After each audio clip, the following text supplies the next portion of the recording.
माँ की नाफरमानी की सज़ा। जुरैज एक इबादत गुजार आदमी थे। उन्होंने नुकीली छत वाली एक इबादतगाह बना ली। वो इसके अंदर थे कि उनकी वालिदा आई और इस वक्त वो नमाज पढ़ रहे थे। उनकी माँ ने पुकार कर कहा, जुरैज। जुरैज ने कहा, मेरे रब, एक तरफ मेरी माँ है और दूसरी तरफ मेरी नमाज है। फिर वो अपनी नमाज की तरफ मुतवज्जो हो गए और माँ चली गई। जब दूसरा दिन हुआ तो माँ फिर आई। जुरैज उस वक्त भी नमाज पढ़ रहे थे। माँ ने फिर आवाज़ लगाई, ए जुरैज। जुरैज ने कहा, मेरे परवरदिगार, एक तरफ मेरी माँ है और दूसरी तरफ मेरी नमाज है। उन्होंने नमाज की तरफ तवज्जो कर ली। वो माँ फिर चली गई।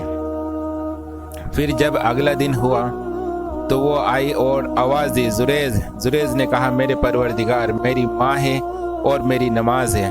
फिर वो अपनी नमाज में लग गए तो माँ ने कहा, ए अल्लाह, बदकर औरतों का मुंह दिखाने से पहले इसे मौत न देना।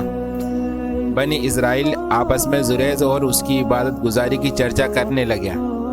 वहाँ एक बदकार औरत थी जिसके हुस्न की मिसाल दी जाती थी। वो कहने लगी, अगर तुम चाहो तो मैं तुम्हारी खातिर इस फितने में डाल सकती हूँ। और उस औरत ने अपने आप को जुरैज के सामने पेश किया, लेकिन जुरैज उसकी तरफ मुतवज्जो न हुए। वो औरत एक चरवाहे के पास गई जो धूप या बरसात में जुरैज की इबादतगाह की पनाह लिया करता था।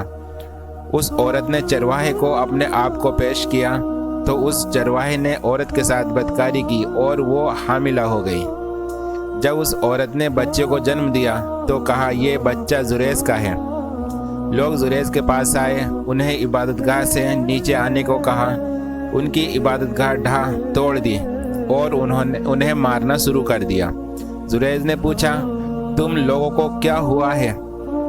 लोगों ने कहा, तुमने इस बदकार औरत से जिना किया है और इसने तुम्हारे बच्चे को जन्म दिया है। जुरैज ने पूछा, बच्चा कहाँ है? वो बच्चे को ले आए। जुरैज ने कहा, मुझे नमाज पढ़ लेने दो। फिर उन्होंने नमाज पढ़ी। जब नमाज से फारिग हुए तो बच्चे के पास आए, इसके पेट में उंगली चुभोई।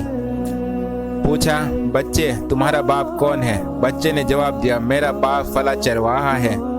फिर वो लोग ने जुरैज की तरफ लब के उन्हें छुआ और चूमा बरकत हासिल करने के लिए और कहा, हम आपकी इबादतगाह सोने चांदी की बना देते हैं।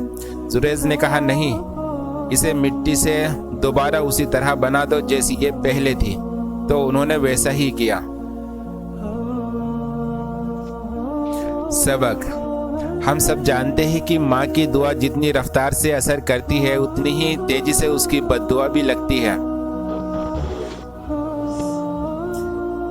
इस कहानी से हमें मालूम हुआ कि हमें वो माँ की नाफरमानी नहीं करनी चाहिए। आप खुद सोचे, इस्लाम में माँ का मर्तबा कितना बुलंद है कि अल्लाह ने उनके पैरों के तले जन्नत रख दी।